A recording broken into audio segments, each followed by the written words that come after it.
Hi, I'm a YouTuber named Totally Legit from a Totally Legit channel. Normally I make pretty funny videos. Normally I make pretty funny. Is that a fucking lens flare? Alright, that was a bit of an angle change because I apparently had a god figure around me. Uh, so normally I like to do funny videos. I like to do videos where I try to be funny. I'm not actually funny. I just sort of the funniest video I made was bullying someone, so I guess funny me. But normally I like to try and do funny stuff, but today I don't want to edit. I just want to upload a video. I guess I might do these more often because I've always wanted to talk about stuff that I like. I'm gonna be talking about TV shows and movies and things like that that I've watched recently or a couple of days ago. It's not really a review. It's just more of a like a commentary. I don't know. You don't have to like the things that I watch. Or fuck it. I don't know. They're just things that I like. So all right. Well, I guess that's it. You know, nobody. I normally like to edit, but you know, editing's tough. Nobody likes to edit. And then you start a YouTube channel, you think it's gonna be super easy. Just adding like I don't know, some sort of funny design and some jokes in between. But I use like iMovie, and that shit glitches out like every 5 seconds. So I have to like keep opening. It's tough work. It's actually tough. So I'm gonna try to do just talking. I know it's not gonna be fun. So I guess I'm gonna start with a TV show that I recently liked. I'm not sure what I'm gonna call this series. I don't think it is a series. It's just some guy who has a YouTube channel talks about things that he likes. That's what I'm calling it. Some guy who has a YouTube channel talks about things that he likes, and maybe you'll like them too. Who knows? That up there, if I have the right editing, that's where the thing is going to be. So I guess we start. Okay, so I guess the first TV show or movie or piece of media that I want to talk about is a show called Mr. Robot. It's a relatively new show. It came out at around 2015, and Mr. Robot is seriously one of the greatest shows on television these days. It is really good. It is everything I wanted from a TV show. I watched it on Lightbox. I don't know what channel it comes out on. I don't want to do the research for it because fuck. But yeah, Mr. Robot is just brilliant. It's if you just want to go into it right now, no spoilers, nothing. Then go watch it right now. That's it. You can end the video here. I don't get monetized. I don't have any money because I need 1,000 subscribers. I've been working my way up towards it, but I realize it's not going to be possible because the market's saturated as it is. I have several friends who had YouTube channels, who started YouTube channels and have not uploaded a single video. So, and then those who have uploaded videos, like 3 videos, and they're already better than me. But anyway, Mr. Robot, right. The show is seriously great, and I'm gonna go actually talk about it right now. So I guess here we go. I'm gonna try and break it up into several different things that I like about it. Characters, themes, setting, soundtrack is a huge part of Mr. Robot, and I guess the last thing is overall plot. Not specifically in that order because I didn't plan out this. This doesn't have a script like most of my videos. So yeah, I guess we'll start out with the plot. Alright, so Mr. Robot, the plot. The story is about a character, Elliot Alderson, who is a vigilante hacker, and he's introduced as a vigilante hacker immediately into the story. It opens up with Elliot sitting in a cafe, and he's talking to a person, and you really don't know where the story is going from there. And basically, he works for a cybersecurity company, sort of like Norton Antivirus, but I expect much better. And he works for them, and they work for a huge company called E-Corp. E-Corp is like, I'm gonna call it Entrepreneur Corp. I think that's what the E stands for. But he likes to call it Evil Corp, and they call it Evil Corp throughout the show a lot. And that really, if you didn't know, it's not actually called Evil Corp because that'd be stupid, and why would you name your business that? It seems a bit counterproductive. And they basically own everything. They own pretty much all of the banks in America. They own most of the shops, most products for consumerism. They own everything, and Elliot despises them.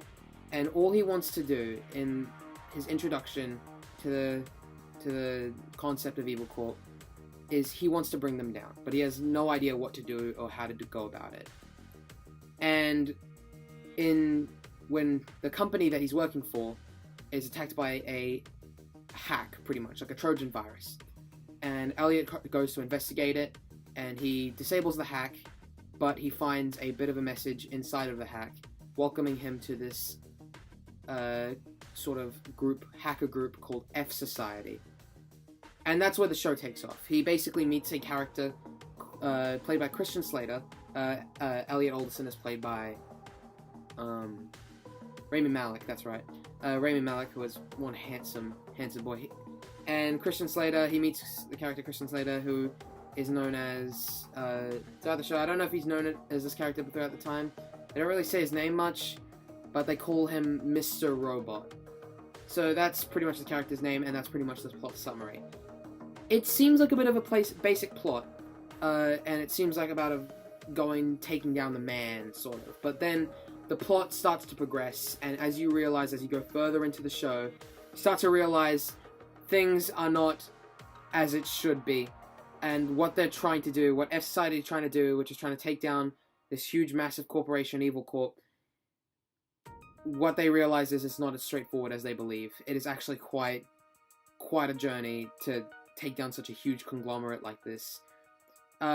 Evil Corp pretty much owns most search engines. I think they own, like, pretty much they're like Google, Apple. They're like a conglomerate of all the companies. It's like the government decided to take away its whole idea of stopping a monopoly. So they basically want to take down Evil Corp, and they basically want to end it. And that's the basic plot summary. But what they do with the plot summary, the way they go about, like, taking the story is just stunning. You have no idea. There's so many twists and turns throughout the first season alone. And when you keep watching, you realize that things just get more and more difficult for these characters. Twists and turns happen, and then through, I think, episode 8, where it was introduced, there's this huge twist. There's a huge plot twist. And a lot of people don't like the plot twist. A lot of people think that this is kind of stupid. And I disagree. I think the creator, Sam Esmail, took a lot of inspiration from a different type of media.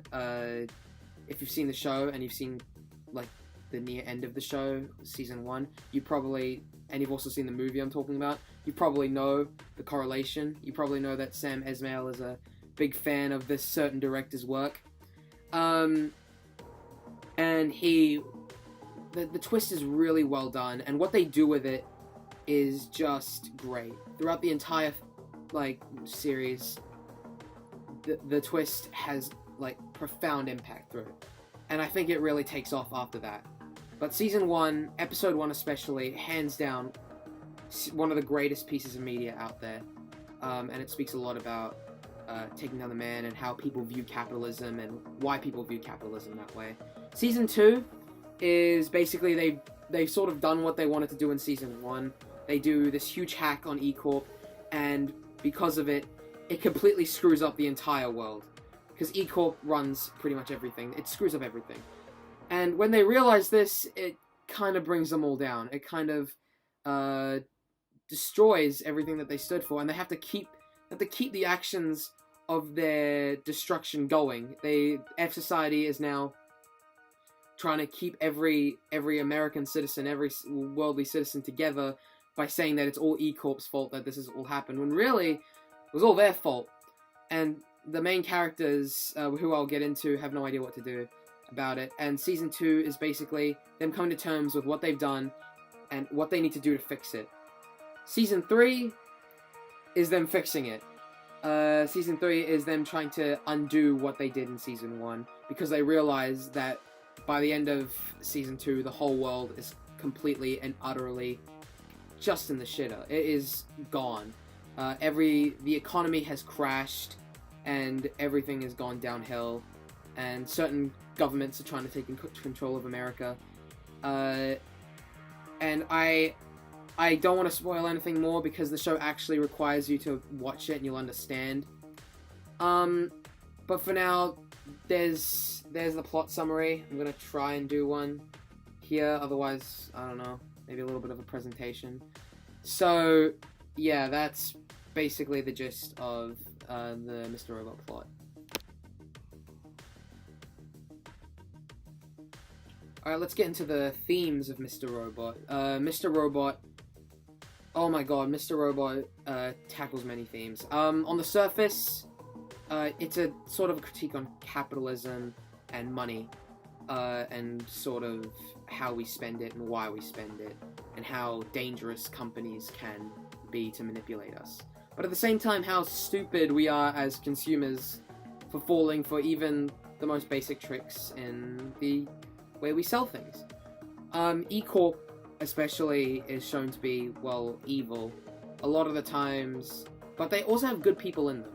The company isn't wholly evil. There are people, like good people inside trying to work for it. But the main plot, the main theme of Mr. Robot is loneliness and alienation.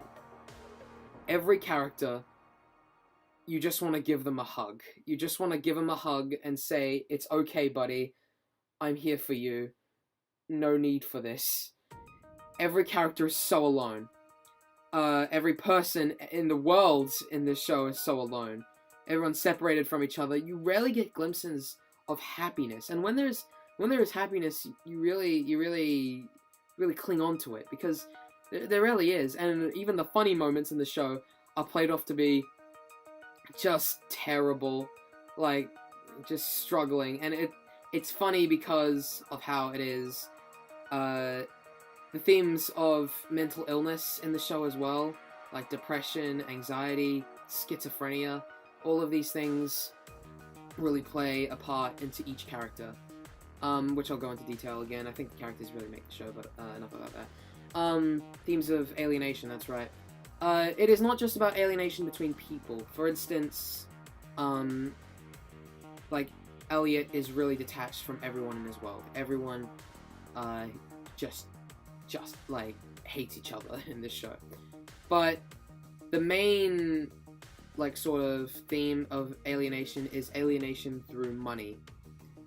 Characters often are separated from their wealth.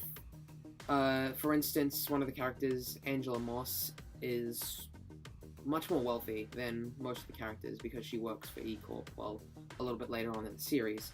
And she basically flaunts her wealth quite a bit. But in doing so, she becomes lonely. And you can see that through her character development. She changes over a period of time from when she wasn't working in E-Corp to when she is.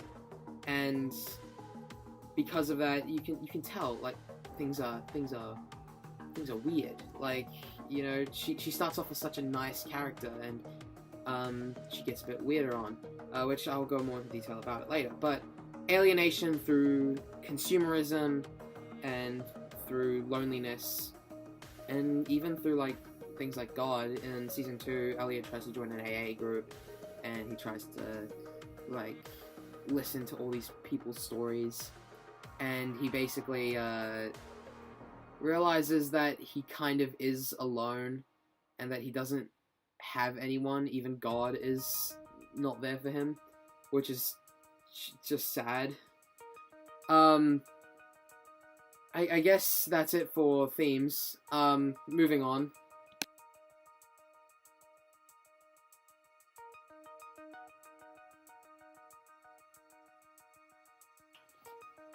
characters. I keep bringing this up in every single goddamn category.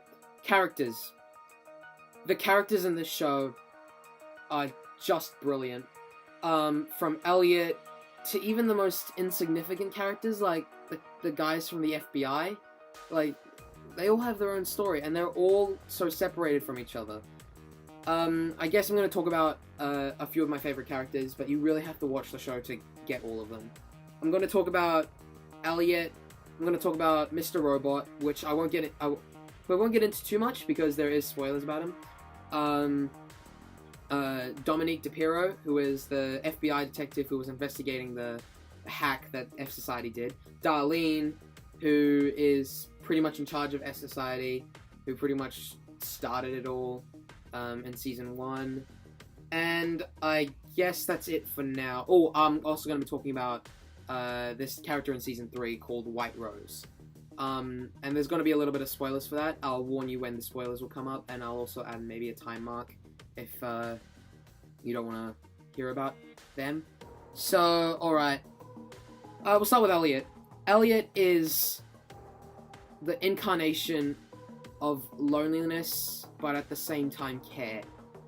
He is this character who summarizes anxiety and social awkwardness, but at the same time, he doesn't try to distance himself from people.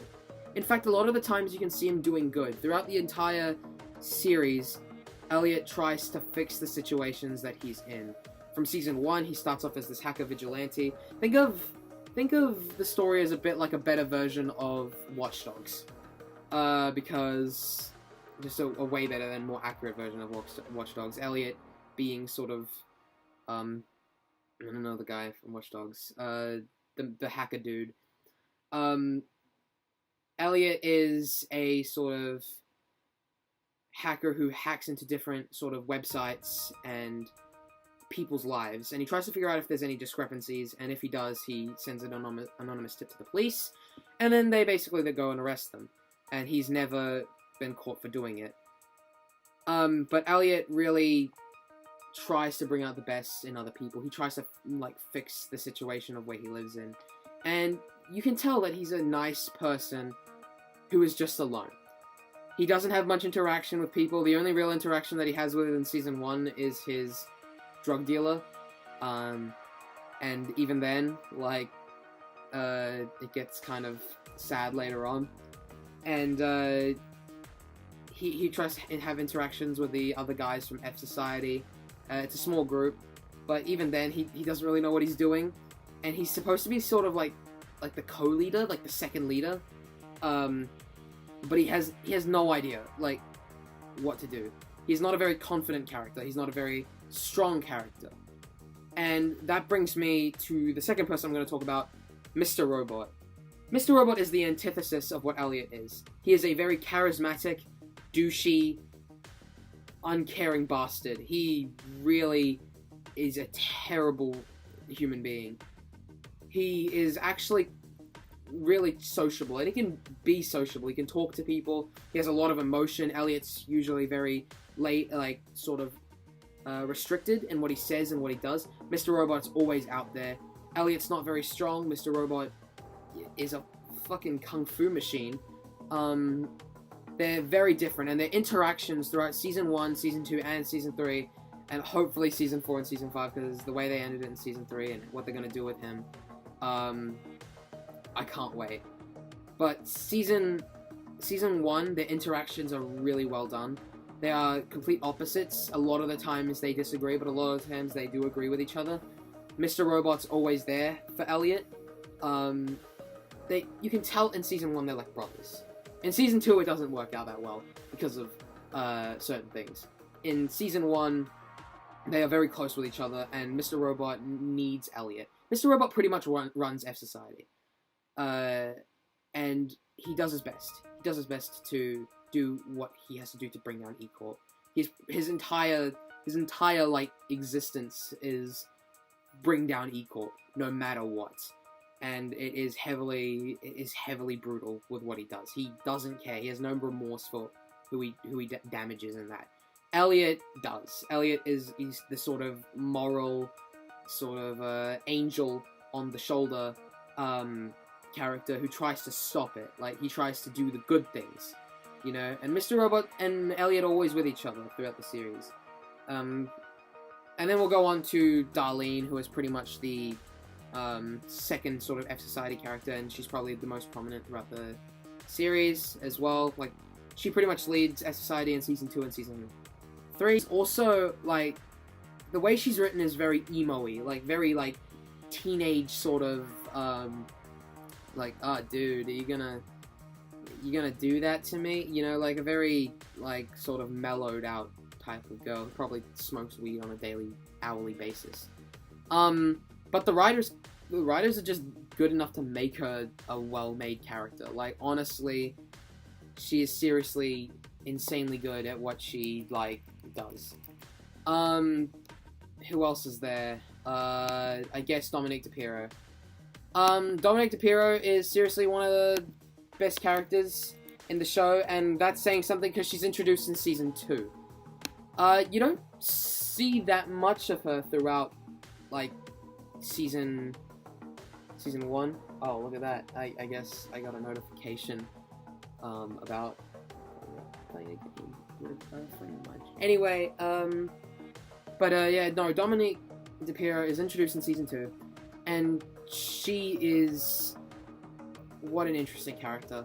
You know, I normally wouldn't talk about her, because there are characters in Season 1 that are introduced that are really prominent, and really have a long-lasting impact on the show. And, like... but I don't want to talk about them, because I feel like you'll get your own opinions about them later on. But she is such an interesting character when she's introduced. She is a FBI agent who has no life, pretty much. All she cares about is the case that she's solving. And that's the saddest part about her. All she wants to do is catch the people who, like, broke the world. But she doesn't understand the consequences of doing that. And, like, I root for her. Like, a lot of the times, you see she's sort of seen as the main villain of, like, Season 2, because she's trying to bring down F Society, and she's trying to arrest Elliot and Mr. Robot for what they do. But, like, you can tell that she has nothing else to do. Like, she's got no one. They make her this lonely person, you know? And, you know, you relate to her. You know, you relate to her sort of struggle. But she's not stupid. She tries to do smart things, and her and Darlene have some really cool interactions in Season 3. And of course, White Rose. Okay, this is where we get into some spoilers. So skip to this number right here if you don't want to talk about it. White Rose is a Chinese minister who dresses up as a sort of leader of another hacker group called the Dark Army. She's amazing. White Rose is such a well-acted character with such a dangerous figure. And her interactions in every scene that she's in, she takes full control of it. There's a scene in Season 2 or Season 3, I can't recall, where she interacts with one of the characters, Elliot's best friend, Angela. And the way she manipulates Angela is just really, like, brutal. White Rose has a lot of things going for her. She's such an interesting character. And she pretty much runs most of the government. And this Chinese minister and her, I honestly, when I was watching the show, I didn't even realize they were the same person. I only realized that after someone else told me. That is so weird. I didn't even, like, I think after that, I don't know, I think before that, I read it on a Reddit page that they were the same person, and I was so weirded out, because these two characters are so different. The Chinese minister is so, like, matter-of-fact. He's so, you know, patience and virtue, and, you know, time is something we can never get back, so we must spend it wisely. But White Rose is always, and the Chinese minister carries such a dignity with him, you know, and pretty much, like, he looks like a villain, but he doesn't do anything terrible. White Rose, who pretty much reveals herself to be the main villain of the story, is pretty much that. A villain. She does everything in her power to manipulate Elliot and manipulate F Society, because they really have no idea what they're doing. I think that's probably one of the most brutal parts of it. Like, I want to talk about this character because I actually genuinely couldn't know. And if you really, a normal person would probably figure it out, like, in a second, oh, the Chinese minister, it's not even a twist. It's not even a twist. Like, it's shown to be the same character.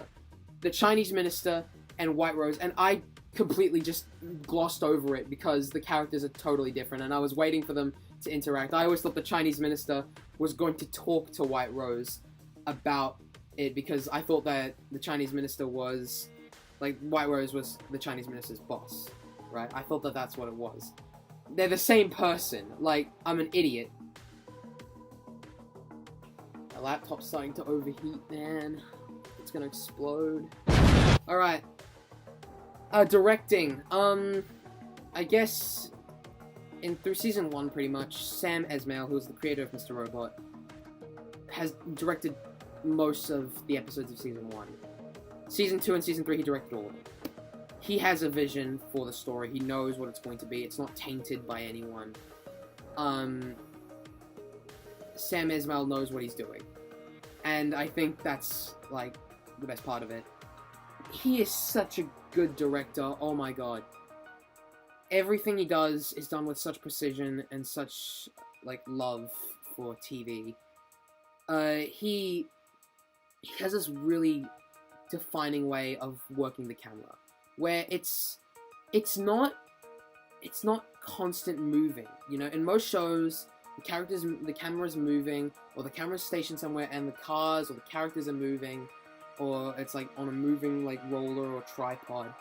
In Mr. Robot, it's a lot of static shots of just the camera not moving. And instead of the camera not moving, characters are moving around. And I think it's a lot of wide angles as well. And I think a lot of that represents how the characters feel. Each shot in the show has so much artistic merit. You can bring out so much emotion from each shot. Like, you can just tell things. Like, just so much can be said from a simple room of two characters talking, and how they distance each other, or how one character tries to get closer to another character, only for them to distance themselves away. The camera rarely moves, and it results in what seems to be very natural movements of people. You don't focus on one person throughout the show. A lot of the times, even though there is loneliness and a lot of wide shots, characters interacting with just a still camera for 2 minutes, just straight, is absolutely fantastic. It really just brings in the realism of the show. Like, all of the characters doing what they want. I'm gonna go also into something that I never really considered a show to be good at doing. Every single show has this. Shows rarely don't, because they need to introduce what they are.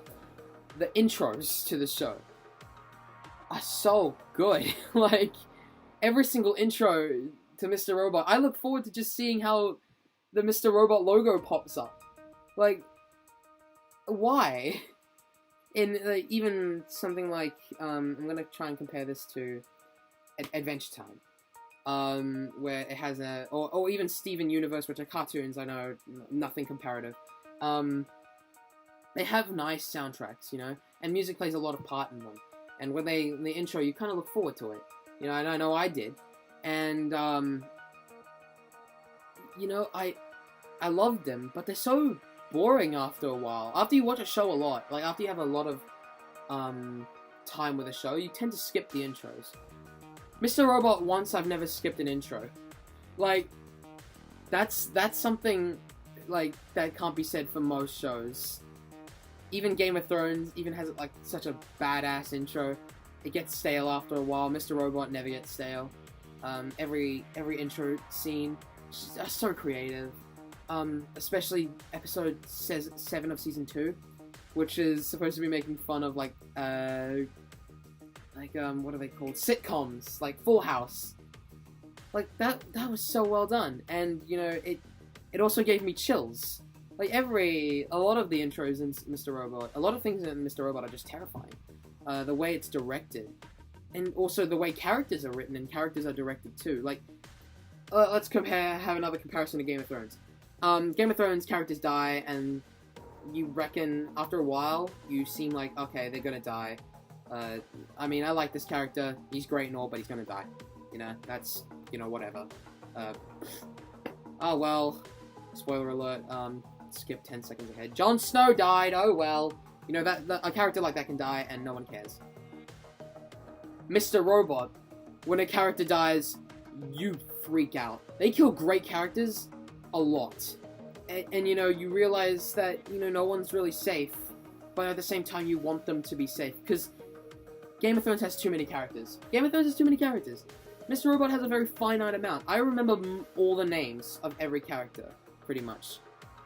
And when they die, like, you start freaking out, like, oh my god, I really loved that person, or, no, like, even the little guys from F Society, you know, like, one person from F Society dies, I'm not gonna tell who, they die, and, the repercussions of that go throughout the entire 2 seasons, pretty much. Like, the repercussions of that one death. One of the characters who were introduced in season 1, who didn't have much of a stay, except showing that Elliot can be a good person. He dies. And, like, you start freaking out, and that has really big repercussions on Elliot's character. And he starts struggling with it, and he has no idea what to do. And he realizes that all of this could have been his fault. Like, why? It's so sad. I can't thank Sam Esmail enough for making a show like this. And for the effort that he puts in, because a lot of the times, TV show directors can't keep doing it. I look at anime, for instance, because a lot of manga and anime are written by one author, right? And a lot of the times they have creative inputs from multiple different people, but it's usually one person's vision. And the way they have to constantly keep drawing and constantly keep writing stories up for that, it'll get to their head. Like, they can't keep doing it forever, and a lot of the times it results in either emotional damage or even physical damage for all of the writing and things that they do, and again, reaching deadlines. Mr. Robot, Sam Esmail, has apparently got none of that, or maybe he is, because it's a pretty fucked up show about mental illness and things like that, which is another thing I wanted to talk about, which I will talk about. Sam Esmail really pushes to just make it his vision.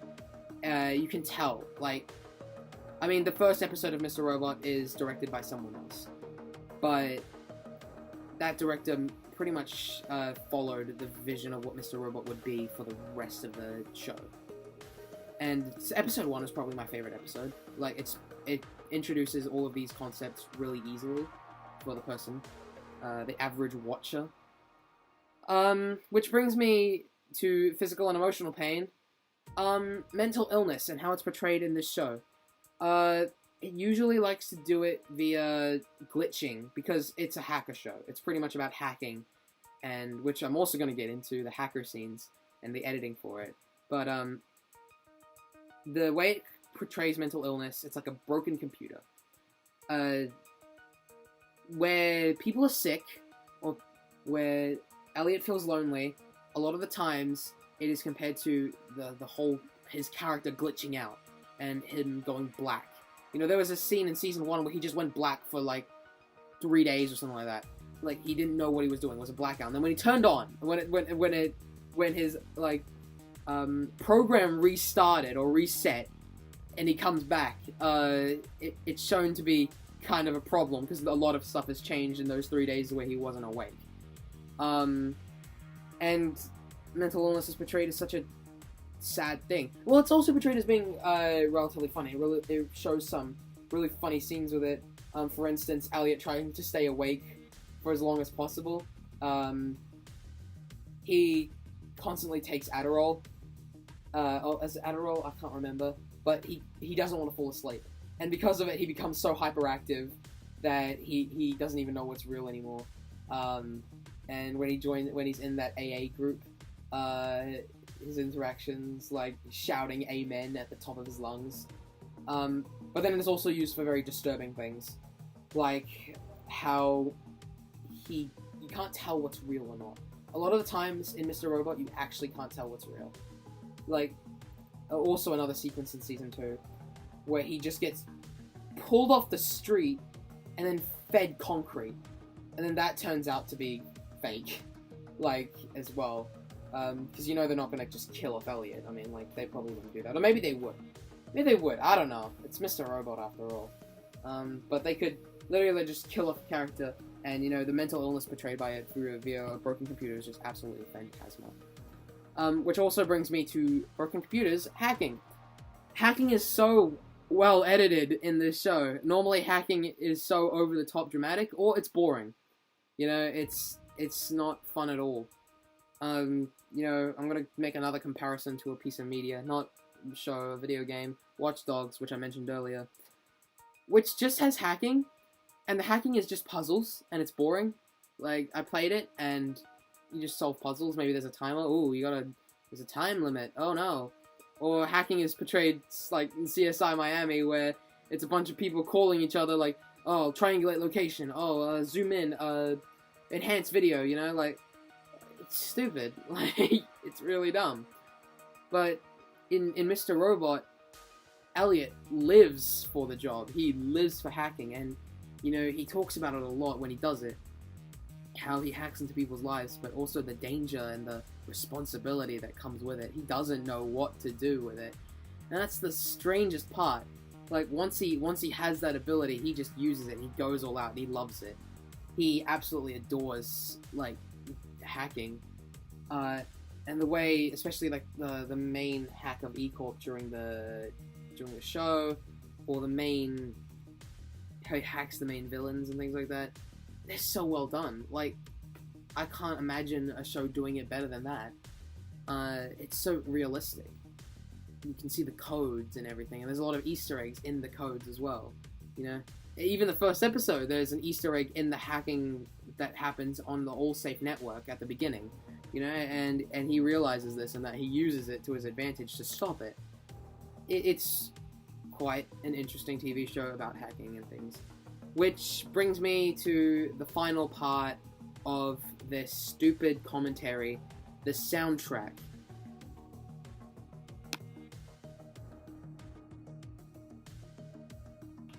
I don't usually critique music. I think that music is subjective to everyone. I think everyone likes their own certain music.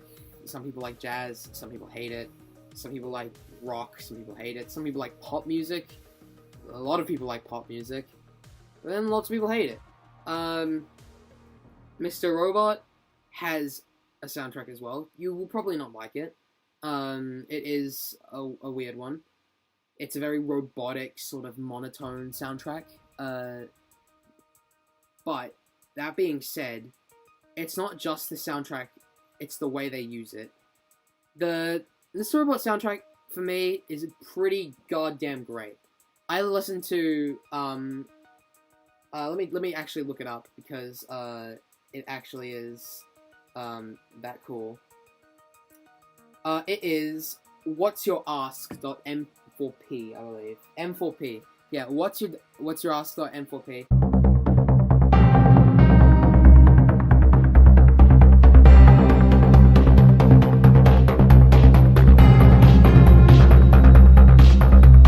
Which is pretty much one of the main themes of Mr. Robot.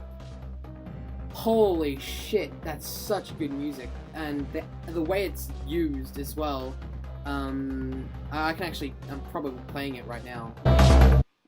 And the way they use it in scenes, like to show tension and like terror and characters and what to do next. It's all really well done. Every song choice, from the intros to the from the introductions of characters in intros of the show, to the tension, to the happy moments, to the funny moments, all of it is so well integrated, and you can notice it. You can notice that the soundtrack is really well done.